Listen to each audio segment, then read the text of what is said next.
Hello and welcome to a very special Film Ireland podcast in partnership with the Dublin International Film Festival and Young Irish Filmmakers. So stay tuned for a conversation with filmmaker Hannah Mamalis about her really funny film Baby Steps. But first, O'Malley and Assil Ksiksi interview filmmaker Ciaran Maggin about his powerful short Screamer.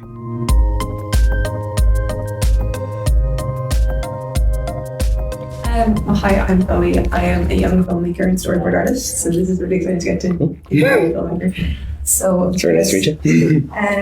You've experienced three different kind of film scenes, and the Irish one from when you were younger, the British one from when you were in uni, and then NYU. Is there any kind of difference, or is there anything that stood out to you between the three of them? I mean, I think what I experienced versus what they are now is very different. I think the film industry is going through a shift and things like that. And I think when I was growing up here, there was less going on.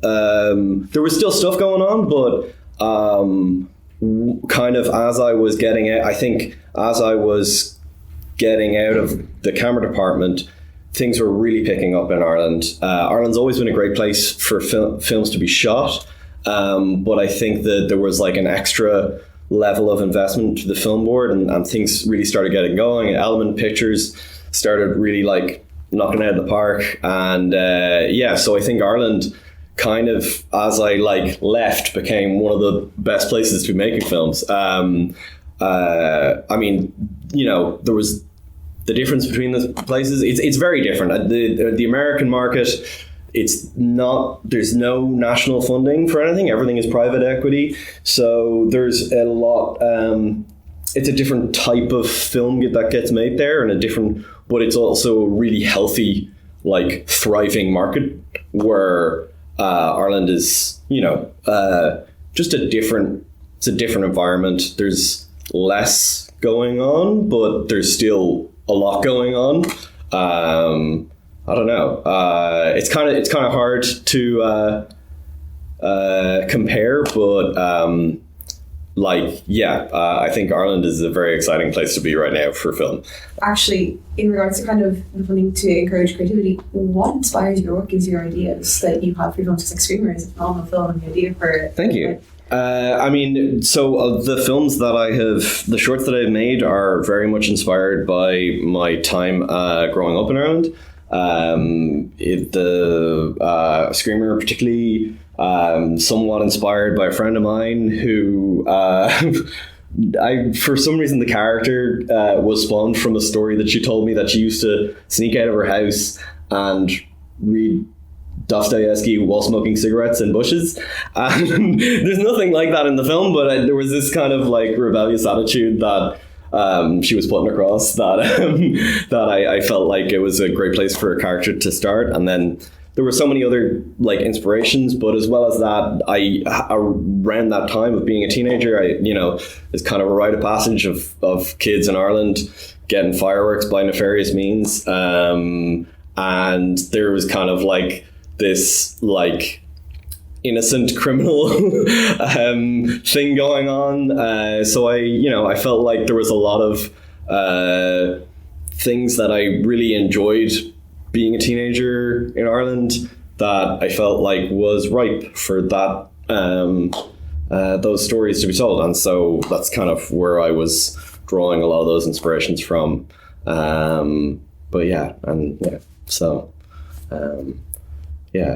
I don't know if that's totally answers the question, but I mean, yeah. Because I was asking for inspiration. Right, yeah. So it's memory driven a little bit. Do you have a favourite memory of being on set from a film you've made, or an experience? I think in terms of from a film I've made,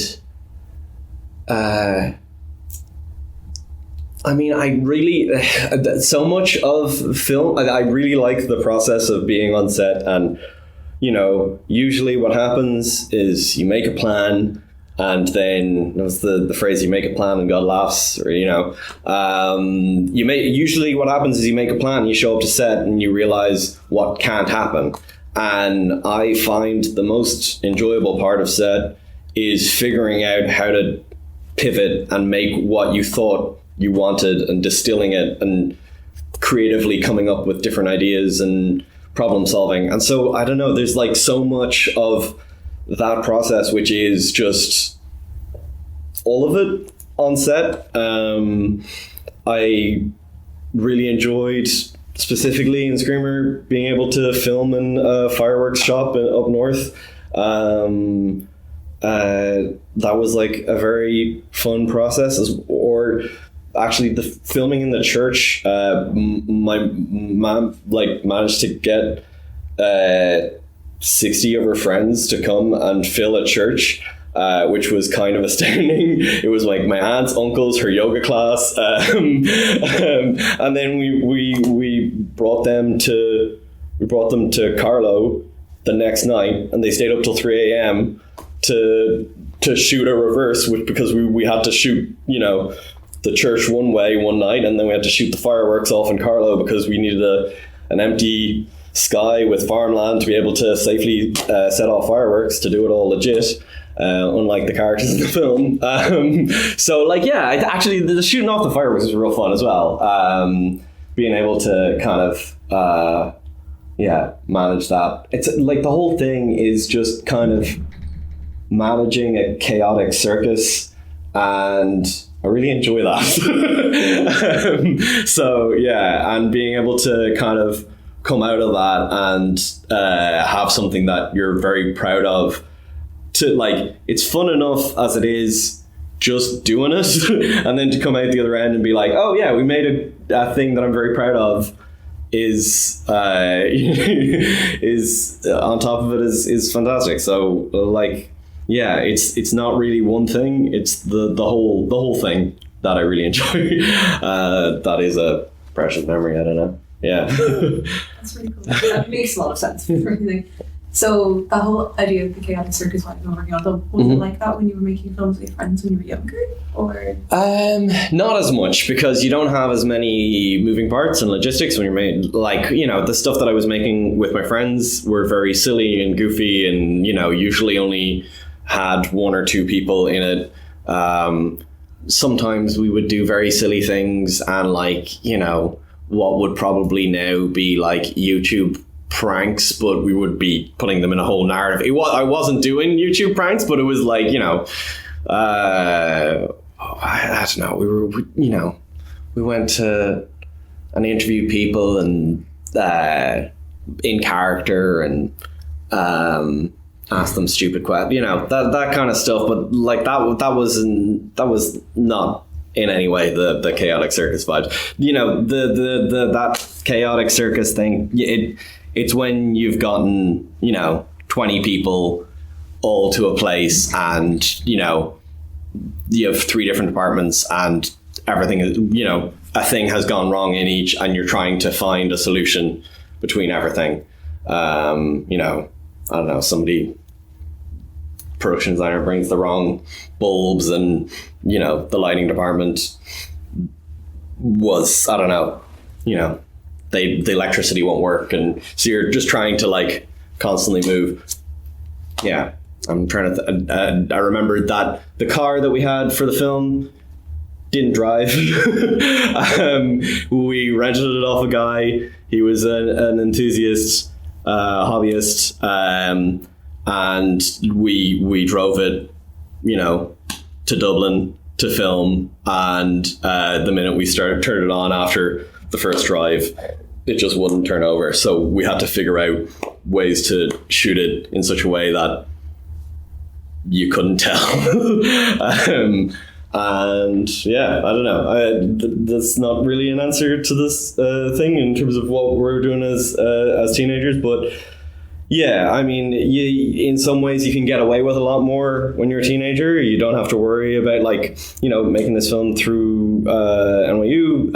I was relying on their insurance, and using their insurance, you have to put everything through kind of, you know, legit way where there's, you know, designated driver, kids can't drive cars, like all that sort of stuff. But, you know, if you're a teenager, and you can get away with loads more, because all you're really answering to is whoever finds out. So yeah. Yeah. But sticking on the idea of the teenager thing, I guess, was there something around when you started doing that, or when you were doing those films with your friends that clicked and made you realise, I want to do this? I know you didn't go into the area of filmmaking you're in now, but you kind of realised that that was where you wanted to follow through. Yeah, I mean, I think I've always really liked film. I've always had an unhealthy obsession with it. And having a group of people that had a similar interest, that just kind of confirmed that I wanted to be on the camera side. I did like acting when I was a teenager because I thought that's like actors came up with the words, and then I learned that wasn't the way it works, and I realized that like the interesting creative decisions were made by people behind the camera. And so, I mean, it was a slow process of learning that. I don't think there was like a particular moment that clicked, but I think the confidence that I got from being behind the camera and realizing that there was some understanding that I had, I felt like I understood it more than most other things. Like I enjoyed learning in school, but I didn't understand everything. I didn't have an aptitude for everything. I enjoyed learning about, I don't know, like history, but dates didn't stick in my head. I enjoyed geography, but I couldn't tell the difference between igneous but I understood filmmaking. I understood it as a language. I understood it as a technical form. I understood the technology. I was interested and fascinated by the technology, but I was also interested and fascinated by the storytelling and the ability and what it could do. So I don't know, I was kind of just infatuated from when I was a teenager, so it just kept going. Is there anything in particular in the filmmaking process that you love then? I think there's moments where I hate every part of it, and there's moments where I love every part of it. I think, as I described earlier, I think that moment on set of finding out that everything's gone wrong and figuring out a way to fix it, when I think it's one of the best feelings, being able to figure out how to shoot, how to get what you want when everything you wanted can't happen. So yeah, I think that's the bit of the process that I really enjoy, that I get the highest high from. I think the whole process is very exciting. I mean, like writing is when it goes well, it's also one of the best feelings ever, but there's so much of it that is just pulling your hair out and waiting for inspiration and that kind of thing. And that can be one of the more grueling processes. Same with editing. I think because of the way my brain works, the instant feedback of the problem solving on set, I think it's the most rewarding. But that can't happen without the stuff that comes before, and it's not worth anything without the stuff that comes after. And so that, I think you kind of have to love it all a little bit. But I mean, yeah, I think being on set and figuring out stuff is it. That's really cool. It's been really fun talking to you. Thank you. So thank you so much for being here. It's very nice to meet you too. Thank you. Hello, we are here today with Mr. Ciaran. He's a writer and a director, and he's very creative. So we went through your Instagram. Yeah. Page. Yeah. Oh no. I've seen your movies. Yeah. The Screamer. Mm-hmm. It was amazing. Thank you. That's very got me there, So, can you give us some information about yourself? Yeah, sure. I'm a filmmaker from Dublin, born and raised. Yeah, I've been making films, for a long time, but, in a small capacity. I started working on sets after going to film school in the south of England. Started working on film sets in the camera department, and then after working in there for a while, I wanted to be kind of more hands-on creative. Realized I worked on The Lobster, and I kind of realized that I wanted to be on more films like that. So I wanted to be creatively involved. So I applied to the film school at NYU in New York, and didn't think I'd get in, but I got in, and I got a scholarship, and I was able to go. And so then this film was my thesis film that I made, my second film that I released, and it's gone to Galway and now playing with DIFF, and I'm very proud of it. And before we start now, I'll just introduce myself.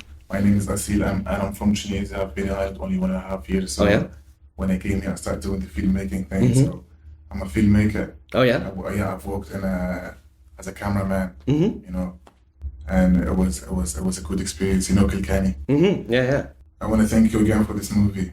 For the short movie, The Screamer. It was very nice. Thank you. And the first question is, what did you enjoy about making this like The Screamer short? The best part of it and the most difficult things? I mean, I enjoyed a lot of parts of it. There was, what I was getting to, what I was trying to write about was some of my favorite times as a teenager, when I was kind of getting up to no good, blowing up fireworks when I shouldn't have been.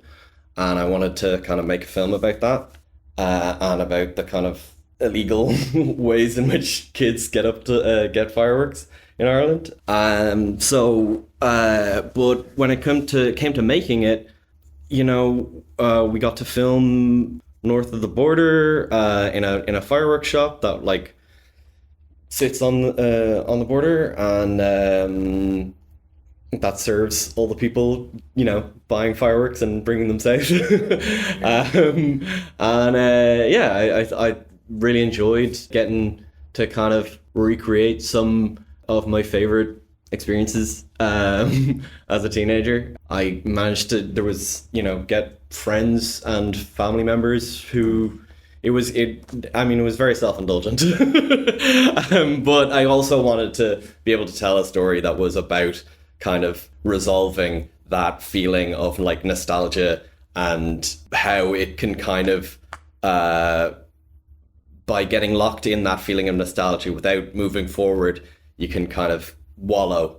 And so that by exercising that nostalgia, she would be able to move on, that kind of thing.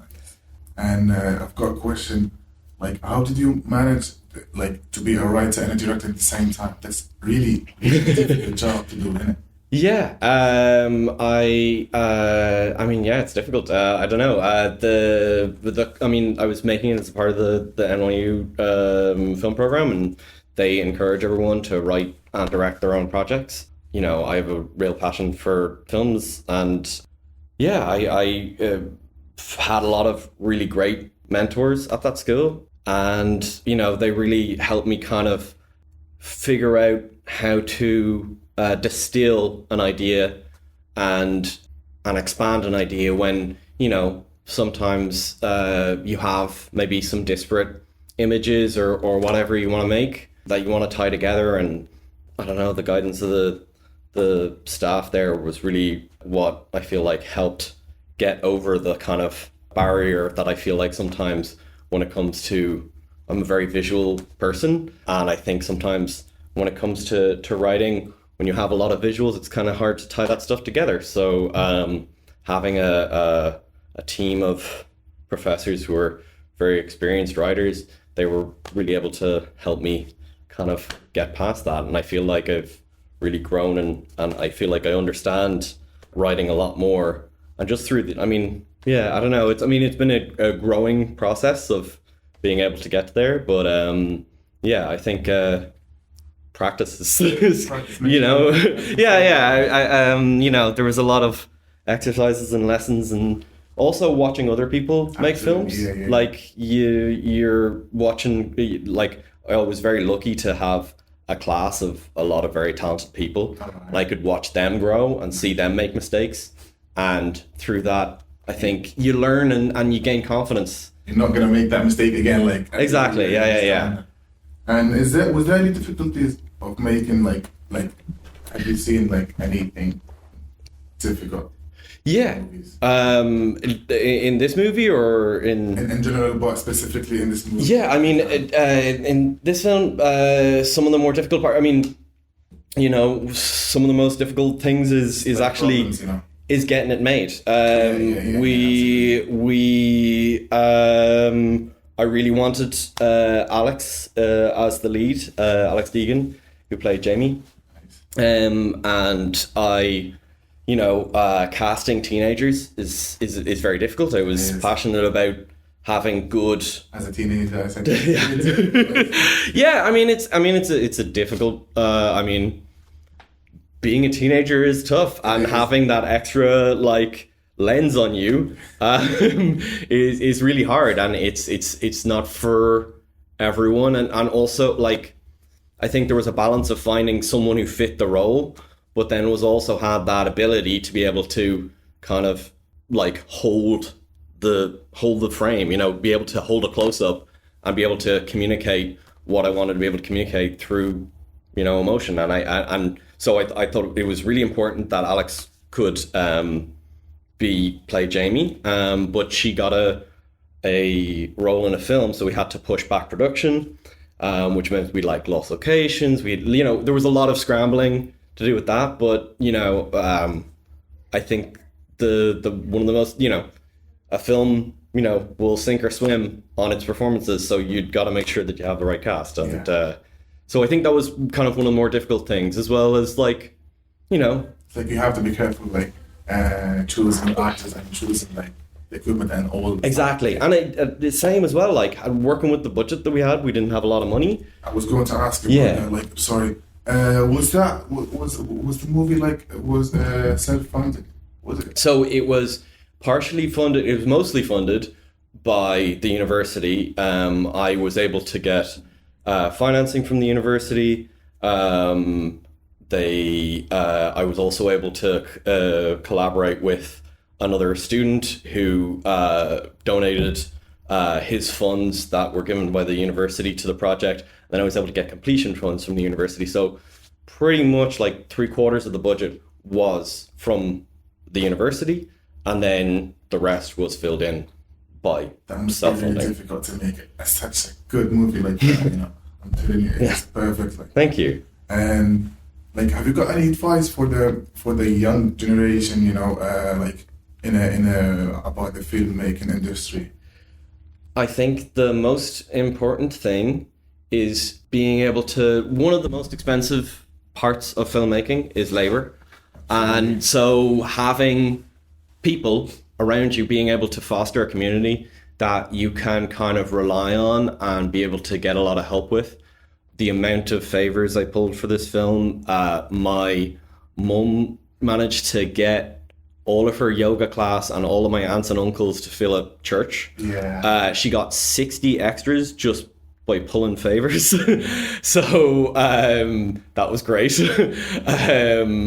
And being able to pull people is the most important thing. I mean, I feel with how technology is, there's so many things are cheaper and more affordable, and there are so many tools out there that you're able to kind of get more and more high production value images, and really the thing that will help you get somewhere is having the people power.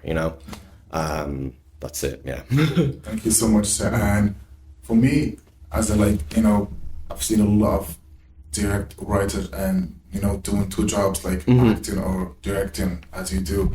The best one that I've seen is Ice Cube. Have you ever heard of that? Yeah. Oh, Ice Cube is it? As in Ice Cube he is a rapper. Yeah. Absolutely, but he wrote a lot of movies and he acted. Like Friday and yeah. Friday one and after Friday, Friday. Next Friday, yeah. Incredible. Does anyone inspire you like that? I mean, I've so many. I'm inspired by so many filmmakers and writer directors and all that sort of stuff. Yeah. I mean, I go through phases of just obsessions. Let me think. In terms of who have I been obsessed with recently?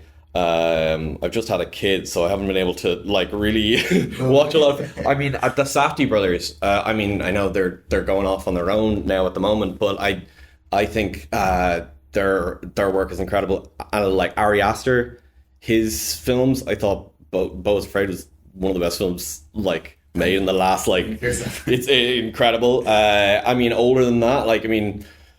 You know, I really like Lynn Ramsey, even though that's not old. Like she's still making films, but I mean, I'm a bit of like I don't know. I watch all sorts of films, and I'm constantly watching films. So like I've said, like 3 filmmakers there, and that's not the tip of the iceberg, but they're the people that I'm most excited by at the moment.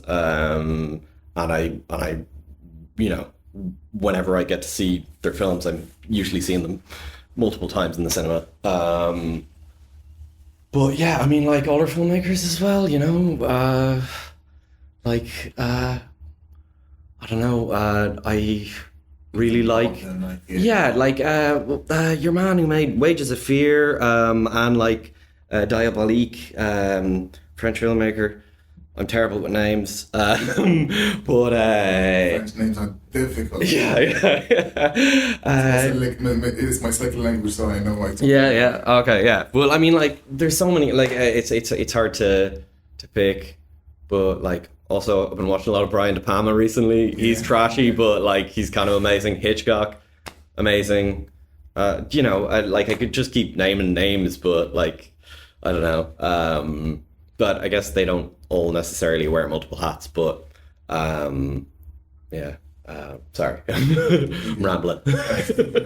How many movies did you make, and have you did you make a TV show, like a short one, or?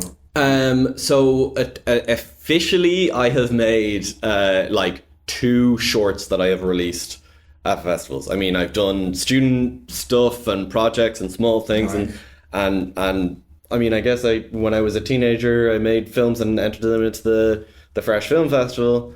But I feel I don't necessarily count those because I made them in a little bit of a collaboration with other people who are now off making films themselves and their own people. So like, yeah, as far as I'm concerned, I'm a filmmaker. I want to be making TV and stuff like that. I've written a pitch for a TV show and a feature, and I'm hoping to get those made next. But in terms of short form stuff, mostly like, you know, music videos and commercial things. But the shorts, I've only really officially made 2. So what I believe is that you're gonna be like one of the best writers, because this short movie with a small budget was perfect. Thank you so much. That's God, you're making me emotional. Thank you so much for coming today. Thank you. Really enjoyed talking to you. Hi, I'm Adelaide. I'm a film reviewer and co-creator of the Antha Collective. So, very nice to be here with you. Thank you. I really enjoy your work. I went to see Stars. Oh, did you? No way! Oh, nice. Deadly. My favorite bit was the bit that you do where you sort of ask people for their things in the audience, and you asked me for my watch. I'm going to come back for that later. And I remember at the time being like, God, I hope she doesn't. Please don't take my watch. That was a birthday present for my mother. I know. Well, it's so tricky with audience participation stuff. You're like, it's all right. Don't worry. I'll be a freak. I'll be real weird, but I probably won't follow through. Yeah, I think it's, you kind of have to go to one of your shows and expect a little bit. It's going to get a bit weird, yeah. A little bit of that. Yeah. But I suppose then you're very, very used to stage performance and things like that, and this move into film, very interesting. I'm sure it differs greatly. So you're very used then to directing, writing, performing your own things. And of course for film it's slightly different because you can't exactly see yourself as you perform. Obviously you don't on stage, but with directing on film, usually the director would be sitting there behind the camera. So totally. Was there any kind of particular difficulties you had with that? I think like all of the stuff that I was worried about in the build-up, I kind of just tried to do as much prep as possible, basically. So I was like, okay, it's going to be tricky when I can't watch stuff back or I can't see it happening. But I guess there is an element to, and I was thinking about this. There's so much of like theater stuff and, and comedy stuff and film that kind of align in lots of different ways, because the things you learn in one, you kind of end up transferring to the other one. And I don't think I realized that initially. And then I was like, you know what? You learn the same things basically. And all of that I think is kind of trusting yourself and your process and doing it enough that you like have a kind of innate knowledge of what you want and what you want to land on. And that was actually one of the benefits of directing myself, because, you don't have the go-between where you're trying to, kind of interpret what a director wants. I know what I want. You know what I mean? Like I know my own brain kind of. Yeah. So that cuts out some of that process where, if you're on a set with someone else and depending on who the director is, how you communicate with them, sometimes it will be difficult to kind of go, okay, this is what you want from me, I think, whereas, that was easier with myself because I knew what I wanted. And, I think I kind of knew for the most part if I'd gotten it or not. Yeah. So all of that, all of the things that were going to arise that were going to potentially be a bit tricky, I think were solved mainly in the prep, and also in trusting the rest of my crew and in trusting my DOP. He was brilliant. Evan Barry's great. Yeah. And he really helped me loads. And he came over again, helpful that it was filmed in my own house. So we had access to that space, So he came over a couple of days before and we just walked through everything. So that then on the day we knew exactly what we were doing. We were like, this is where the camera's going to be when we're here. And so I knew what all of that was going to be. There was nothing that was going to surprise me. There was nothing that was going to, kind of change that much. So it allowed me then to just try and do the acting side as much as possible, because I didn't want one to fall down in service of the other. I wanted both to be as strong as possible, Yeah, this is probably a brilliant advertising for just the pre-production process right now. Totally. All of our preparation. Yeah. So as for then your performance in the film itself, a lot of it was just you solo, and a lot of the sort of narrative relied on sound. Obviously, you have this sort of recording that your character listens to. Did you find it difficult to sort of continue to do these takes without being able to play against another person? There's always a kind of tricky element to that. I think sometimes there were moments that I remember feeling like, did that land, or did that kind of, but one of the helpful things, and this isn't always going to be the case, but again, because we were filming it in my house, my mom was there the whole time. And she was helping out, a lot of the time. But because, the main heft of the narrative is this woman who's essentially dealing with the grief of the death of her mother. Yeah. My mom's just lurking in the background of every shot. Yeah. Just being like, why'd you kill me in your film, Hannah? So there was an element to that did kind of help with some of the emotional weft, you know what I mean? Where the scene where I have to, I'm imagining hearing my mother's voice, or I'm hearing, the actor who played my mother's voice, and that does add to the emotion of it. Then that I know my mom's there too, and also there's an element to the story that's my mom's mom, my granny, who I never met, she died before I was born, had this tape. This is kind of where it's born from a little bit. Okay. She had a tape that she used to listen to whenever she'd kind of get a bit anxious. And it was kind of like one of those, self-help meditation-y tapes. It was like, calm your mind. And then it had this piece of music on it. It was Tchaikovsky's Waltz of the Flowers. And she would listen to that. And then, after her mom had died and my mom was pregnant with me, she used to listen to that tape all the time. And then years later, I was over in New York and I was having a terrible time. I was 19 and, I was working 2 jobs and I was like, I hate it here. And I used to listen to that piece of music all the time, and it used to kind of calm me down. And I had no idea that was the piece of music from that tape. So there was this weird link between, like, you know, my granny and my mom and me. So that was kind of the inception of Baby Steps, basically, that idea of, like, you know, a tape and something passing through it between kind of generations after someone's gone. So because that other layer was there as well, you know, there was a kind of emotional element to it that for that was easier to tap into in the moment, you know? Yeah. No, that's actually a really fascinating backstory. That's really interesting. So I suppose, it does have quite a sort of serious undertones throughout your film. But obviously a lot of your background is as a comedian, in your solo work, in your work with, like, Dream Gun.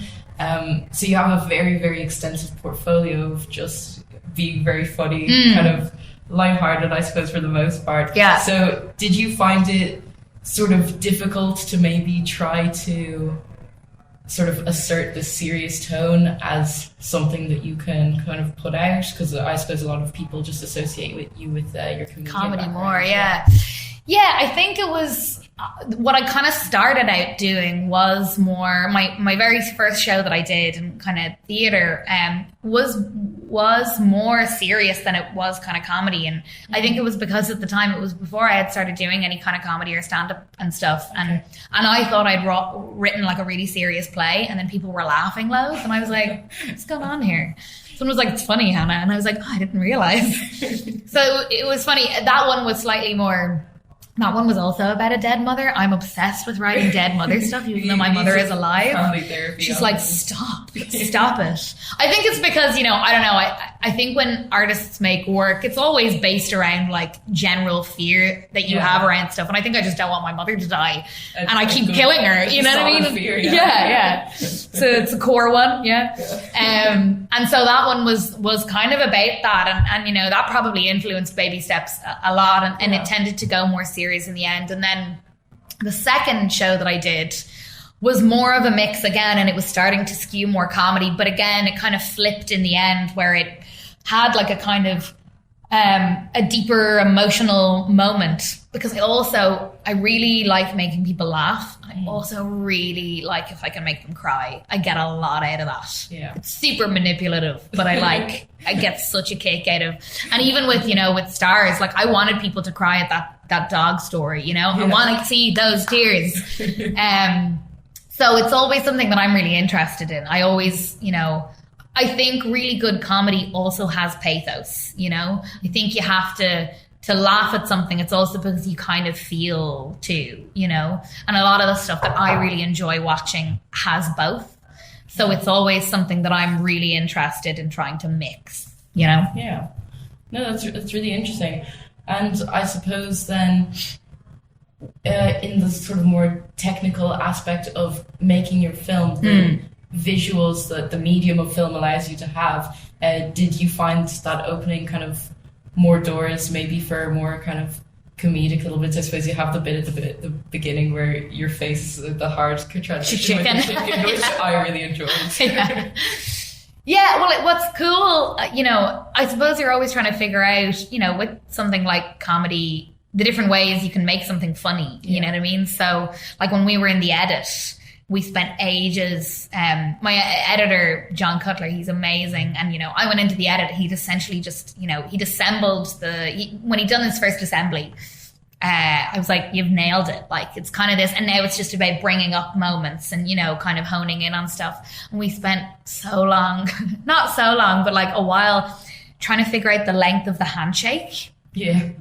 And like trying to play with like, what's the funniest length to kind of make this funny. And then again, have that cut to kind of her just being pregnant. Yeah. And, you know, and we like flipped that around in loads of ways. And he did a weird thing where he like kind of made the focus the hands, and then everything around it was weird. And we were just cracking ourselves up trying to be like, what's the perfect amount that, and then we were like kind of getting zoned into the fact that like their handshakes kind of look like two people having sex too, because it's like going up and down. And we were like, find the funny, you know, in doing that. So it's cool basically finding that, like, you know, you can find funny in the edit, and you can find, and I had also kind of watched a really good video essay on the work of Edgar Wright, and the way that there are loads of different ways to make something funny. You know, it's not just in the writing. It can be, but, you know, it's also in the way you shoot something, or have someone appear on screen, or the way you cut to something, that, like, you can,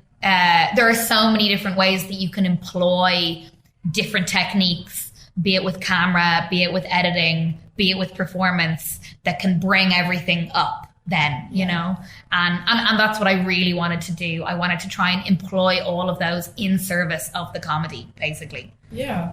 No, that's really excellent. I suppose, as you've mentioned, you have a really good team who you sort of trust to understand your vision and what you want to do. Yeah. And I mean, are these people that you've worked with quite a bit, or? I'd worked with them all for the first time. Oh wow! And would work with again, you know, because they were great. Yeah, I know. I did kind of, I knew their work, and I had seen, you know, what they'd done before, so it was really a case of, and, you know, we had like chats too, you got to get your vibe right too, you know, and you want that, you want the double of, like, yes, they're really talented, but also they're nice. Yeah. And they get it. So, like, you know, I had a big chat with Evan, the DOP, before we did it, and, you know, that was very much just a kind of preliminary chat to see if we vibed, and I think we did, and he was bringing lots of references that I was like, yeah, that makes sense, you know, and bringing his thoughts and bringing his ideas, and then, yeah, I'd seen John work on other stuff, and I knew he really got, John the editor, got comedy and got, you know. So yeah, it was also just lucky that it, you know, they were good, and they were great, and, you know, and that all worked out, and I'd work with them both again in a heartbeat, you know, as well as the rest of the team. Everyone did a great job, you know, and I think I was really lucky with that, because that could have been I think quite difficult as a first time director, you know, if some of that stuff hadn't come together, and I was just lucky that it did. Yeah, well, that's really, really fantastic. So thank you so much for talking to me. Thanks a mil. So, Baby Steps. Yeah. Brilliant short. Thanks a mil. No, really enjoyed it. So it premiered in Galway, and it won Best Short. Tell me a bit about that. How did that feel? Was it well, I'm not surprised that it won it, but what about you? It was amazing. You know what I mean? I was kind of... It was my first time directing something. And so, you know, my approach to the process was like, we'll see, you know what I mean? Like, and it was all such a learning curve, the whole thing. So kind of to get that, you know, recognition out the other side is really nice, because, you know, a lot of the time you're doing work in a bubble. And, you know, no one is kind of, you have to have a lot of self-belief, and you're kind of pushing yourself to do stuff all the time. And also there's loads of rejection. So when it comes around to then actually, you know, people are like, hey, that was good. Like, we liked it. And that's what you want. You know, you want people to connect with something. You want them to like it. Fundamentally, that's why you're making stuff, so other people enjoy it and get something out of it. So yeah, for somebody to be like, we did, and here you go, you're kind of like, cool, you know, it's great. Yeah, extremely rewarding. Like, totally, yeah. And it has a pretty interesting future as well. You were saying Uppsala and Chicago, and was it New York or Washington DC? Yeah. I know, I know. I'm like, who's gonna go see it there? I don't know. So, well, I'm guessing you're excited for all of them, but is there any in particular that you're really looking forward to going to and attending? And so Uppsala was back in November. I kind of did a bit of a stint with them where I tried to get to as many as possible, because again, I was like, it's still a real novelty to me, you know what I mean? Where I was like, I've never done this before, and it's really cool kind of, you know, doing it and seeing the different places that it goes. So there was a couple of places kind of before Christmas. I did a little run of, like, it was in Kerry, and then it was Uppsala, and then it was up in Belfast. So I bopped around to those three kind of in quick succession and was wrecked afterwards. But it's always really cool to see, you know, how people react to it in different places, you know, and you're always kind of like, are they going to laugh at that bit? And sometimes they do, and sometimes they don't. And you're like, interesting, okay. And then, with with Chicago and Washington DC, it'll be the first time it's playing in the States anywhere. So that'll be a kind of interesting one to see. I'm not going to make it over to it because I have to go to my friend's stag party. But priorities. I know.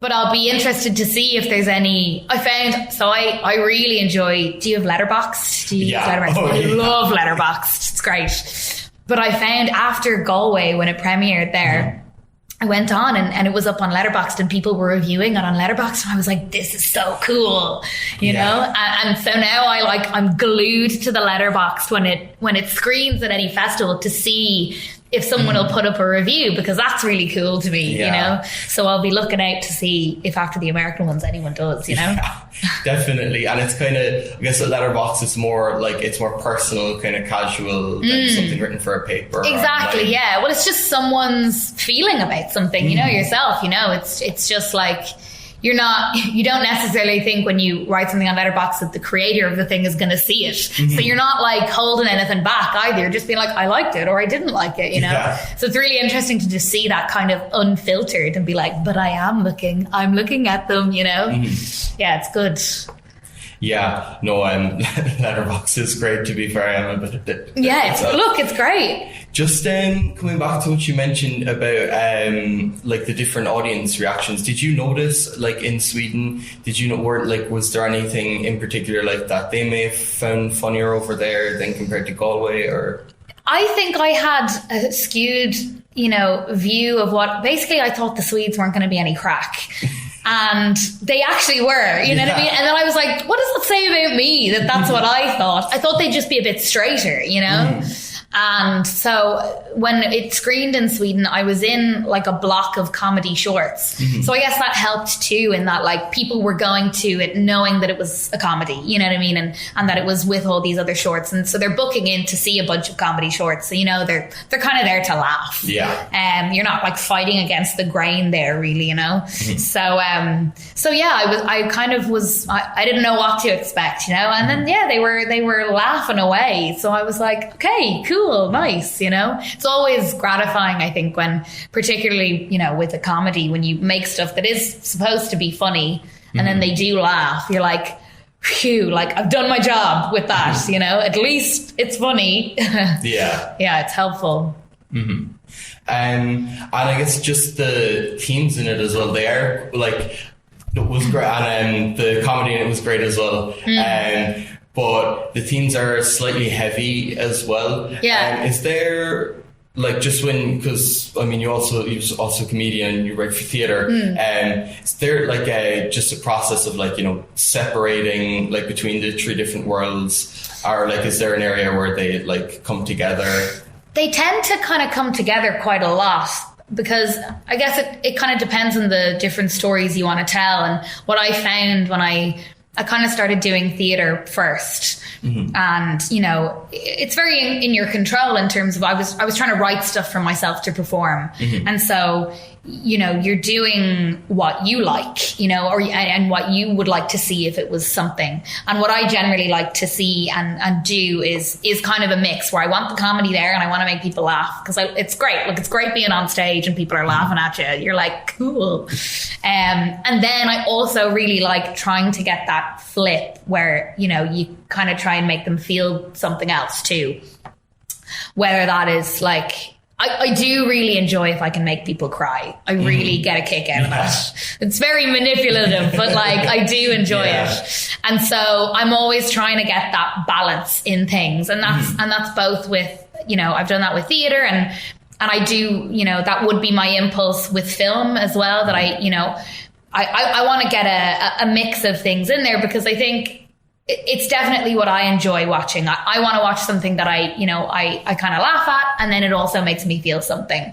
So that's always my impulse with stuff, Yeah. And I guess they're all like, the three different mediums are like, they're similar in their own different ways. Maybe I guess theatre is probably a little more similar to like film and stuff. Yeah, definitely. Would I guess just besides like the obvious and stuff, would you prefer like just performing to an audience and kind of going with that, or do you prefer like, you know, filming something, or even just with Baby Steps, you were filming yourself? It must have been quite a different experience as well from theatre. Yeah, do you know what? It's funny. They kind of cross over a lot more, where it's kind of with theatre, you know, depending on, I've done stuff where I've worked with a director in theatre, and I've also kind of done stuff that I'm essentially directing myself. So you kind of learn skills that are transferable, you know, because what it comes down to is like, you're trying to tell some kind of story. And you want to get your beats in there, and you want to get a flow of like, you know, okay, here's where you go down and here's where you go up and here's where you kind of level out.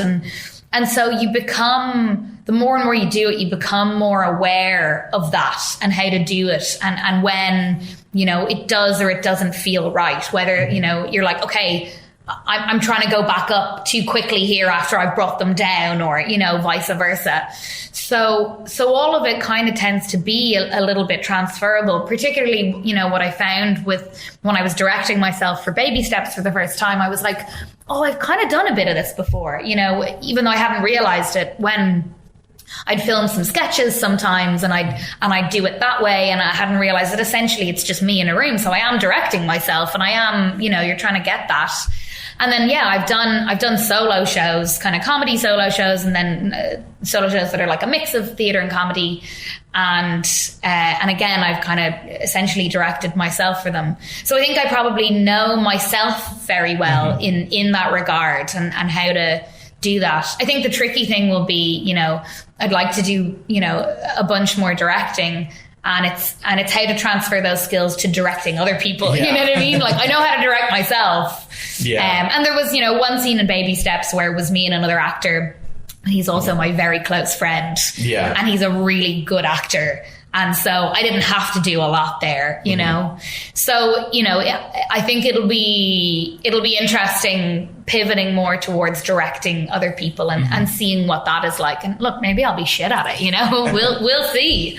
Yeah. It's still exciting though. Yeah, totally, yeah. I guess as well, just with what you mentioned about filming yourselves with the sketches, did filming Baby Steps feel like a step up for it, just like a kind of bigger version of one of those sketches? I mean, with a bit more, with kind of heavier themes as well. Yeah, kind of. Certainly, like, I think in terms of what you're trying to get from it, you know? What's really nice, what I found really gratifying about it is that, you know, if you're doing something like a sketch, it's just you, and, you know, and then you're kind of putting it up and hoping that people respond to it, and, you know, and then what's so nice, you know, when we were filming Baby Steps, you know, over the 2 days, you've got a whole crew around you, and they are all there and being paid to be there for something that you wrote. And it's really nice that you're like, hey, you know, like, these people are all incredible professionals, and they're here doing something for you. You know what I mean? Like, doing something in service of something you've written, which can feel great. You know, it feels like it's legitimizing, and it's kind of, so yeah, I think there are similarities. And then, you know, the difference is just like, there's so much prep that goes into a short. Yeah.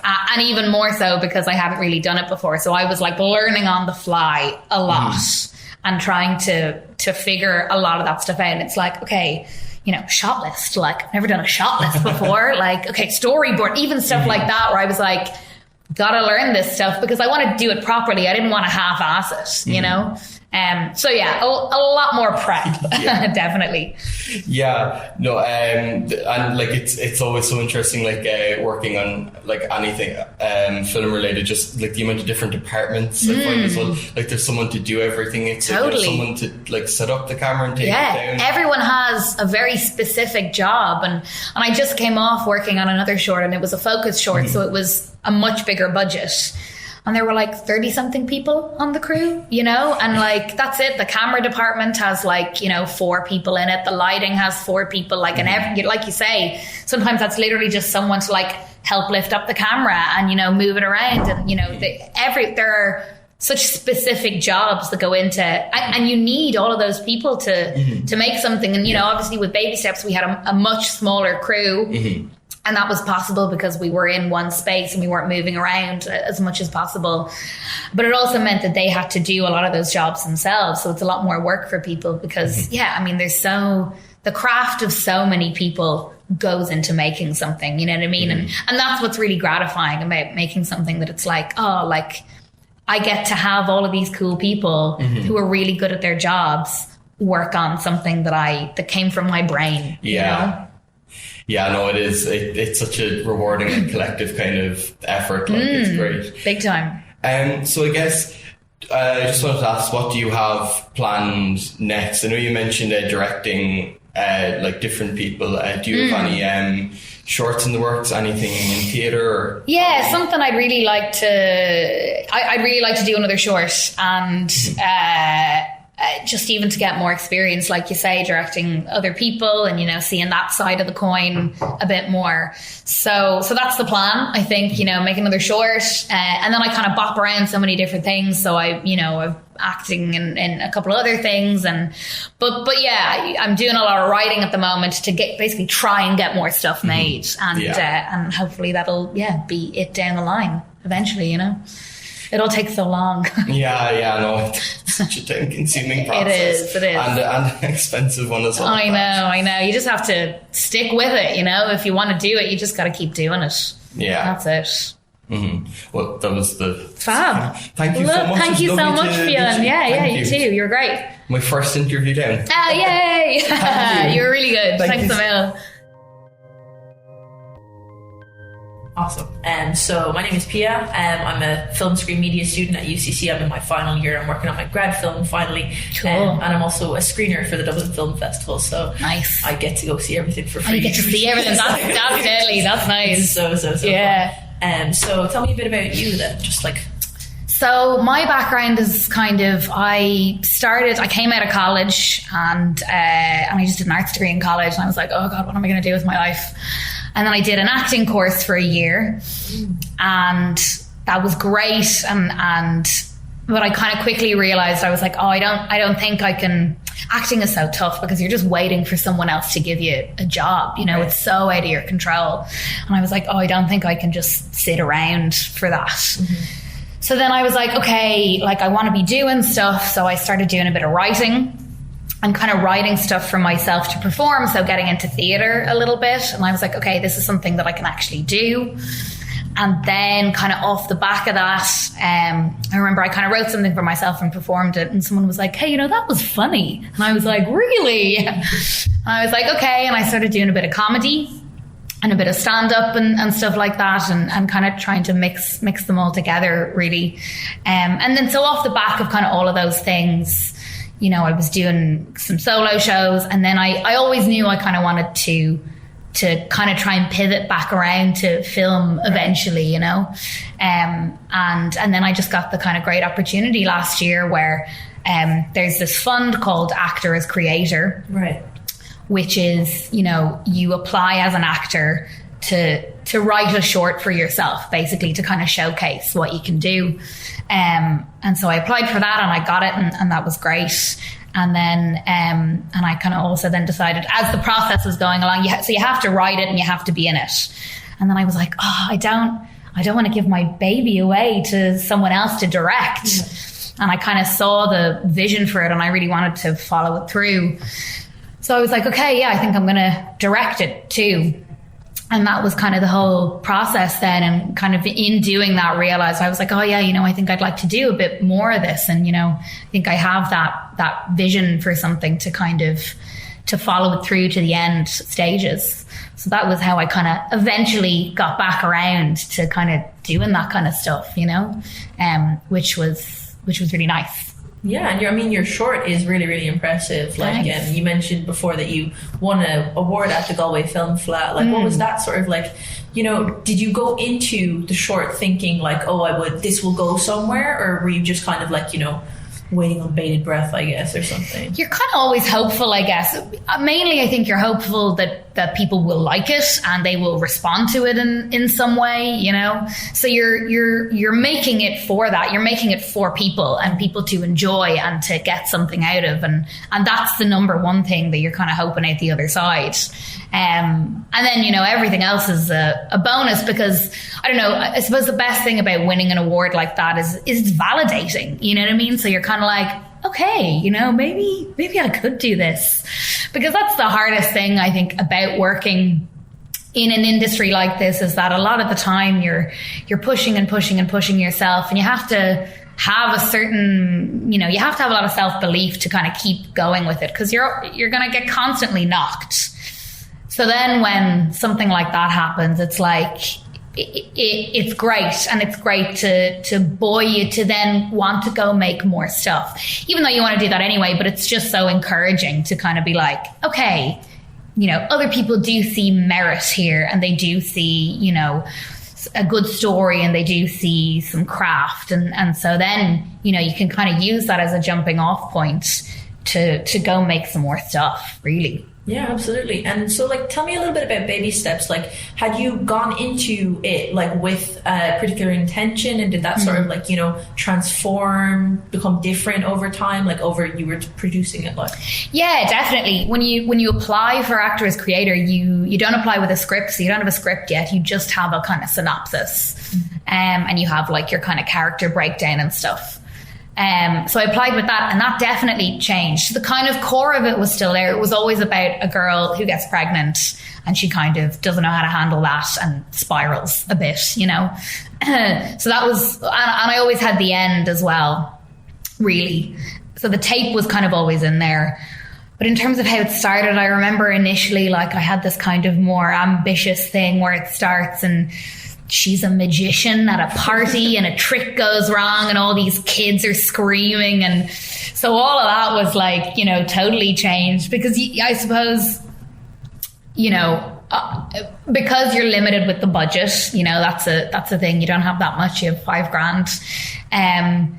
It's almost helpful in a way, because it really lets you hone in on what the story actually is and who the character actually is. And, you know, Baby Steps was useful in that it could just be on that character, and you're just seeing this kind of snapshot, you know what I mean, all within, you know, a space of time.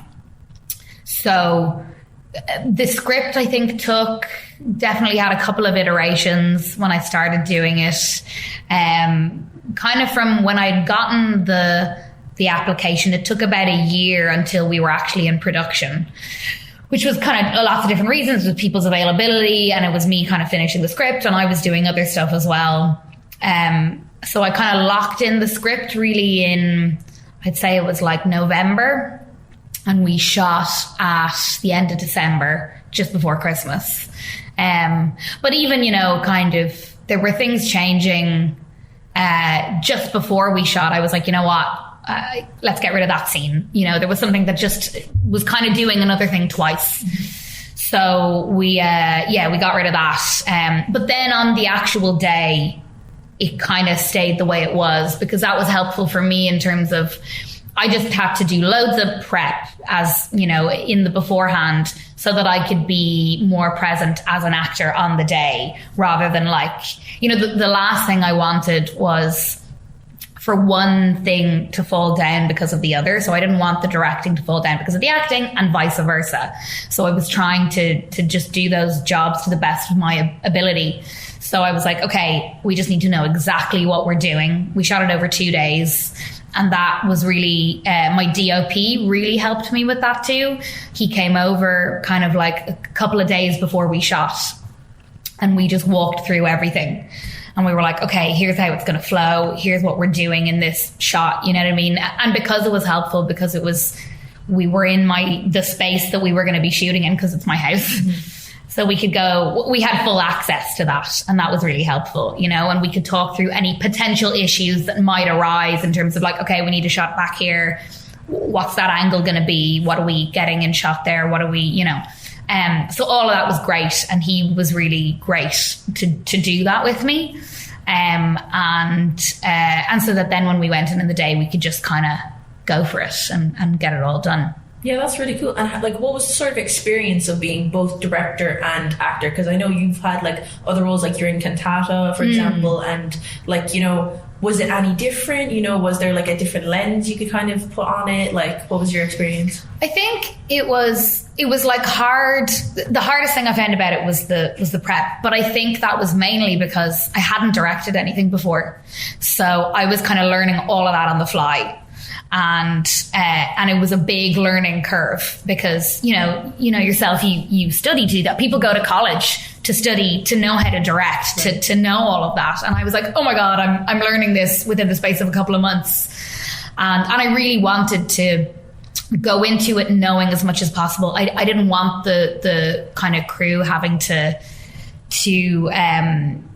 kind of pick up after me, or to like, you know, I wanted them to trust me and you know, me to trust them. I wanted us all to kind of be on the same level, rather than them being like, does she fucking know what she's doing, you know?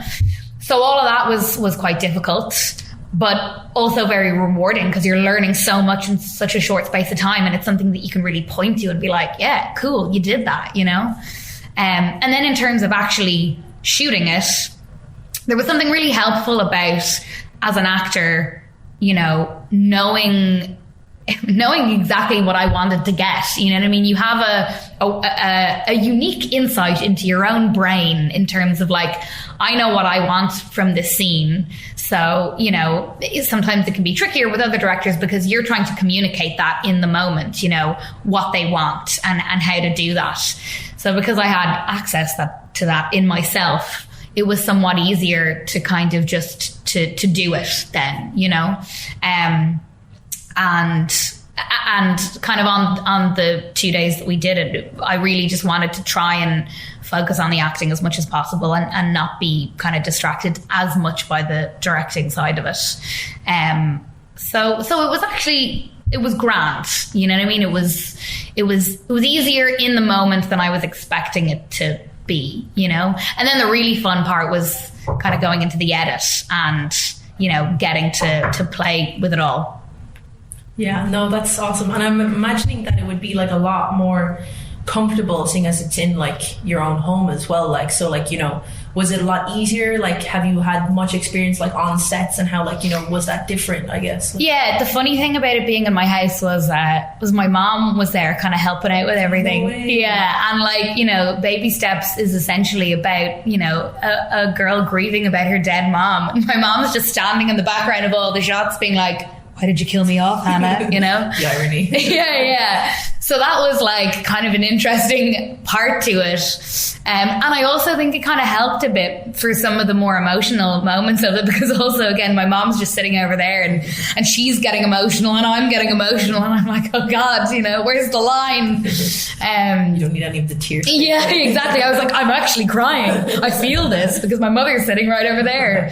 So all of that was kind of, you know, interesting. You're trying to, you know, there's an element of trying to detach from the fact that it's your own space, because you don't want to be you want to be the other character, you know? So yes, the familiarity was helpful, and I also think it helped because it, you know, it helps that the space feels lived in. You know, you don't want to kind of go into, you know, a very sterile space. You want it to feel like someone actually lives there, and it's true because I do, you know. So all of that was kind of helpful, definitely. Lovely house, by the way. Thanks. Yeah. I suppose, like, I guess, who would be, like, I guess your biggest inspiration then, I guess, like, because I know your films are very, you know, feministic kind of thing. So.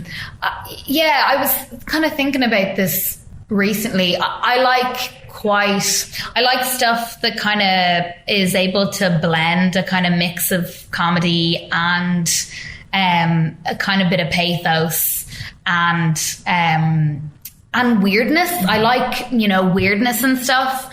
I mean, kind of, I think recently, I think Yorgos Lanthimos is agreed. Great. You know what I mean? And I love when movies kind of push the weird boat out a little bit like that, because I think, you know, we don't get a lot of that. Yeah. And I also don't think we get a lot of that in Ireland. And I think we need to do more of that, because we are all weirdos here. We're funny weirdos, you know? So I'd love to kind of be able to do that a bit more and mix a bit of kind of, you know, I like a bit of fantasy, and I like a bit of, you know, stuff that's a bit different. So that would kind of be the goal going forward, is trying to push that stuff a little bit more, you know, and mix it in a way that feels cohesive. Yeah, absolutely. And have you got any like current plans at the moment? Can you tell us about anything? Yeah, well, it's funny because I bounce around a couple of things. So just in terms of acting, I just shot another focus short that's going to be kind of doing the rounds for the next year. And that was also with Fionn from Cantata, actually, as well. Yeah, he's great. And the director, Jetta Debris, is brilliant as well. If you ever get a chance to check out her stuff, she's really good. And then in terms of my own stuff, you know, I'm just kind of, I'd love to make another short, you know, just even to kind of get more practice in doing that. And then I'm just trying to do a bunch of writing, basically. And I've kind of got a pilot that I'm shunting around at the moment and all of that. So that's the plan. Just do more stuff, you know? Yeah, sick. Yeah. And I guess, like, you know, what would be like the one thing that you have taken away from this experience, and what would you like tell to someone, you know, starting out, you know? I think, like, trust yourself and your own instincts. You know, I think people sometimes can give you advice. It's like, I certainly got this advice, you know, when I was younger, that's like, you can't do everything, you know, like choose one thing and focus on that. But I actually think it enriches your work to know lots of different sides of stuff, you know? So like, as much as possible, if you can get a grounding in all of the elements that go towards making something, you know, do that. And don't let anyone be like, no, pick one thing and do that. Do it all, you know what I mean? If you want to. Because I think it can only enrich what you're doing. Absolutely. Well, thank you so much, Hannah. Thank you. Wonderful talking to you. Thanks a mil. I wish you the best in your future endeavours. Thanks a mil. Thank you. To find out more about the young Irish filmmakers and the work that they do, check out YIFM.com today. Check out YIFM.com. Check out YIFM.com.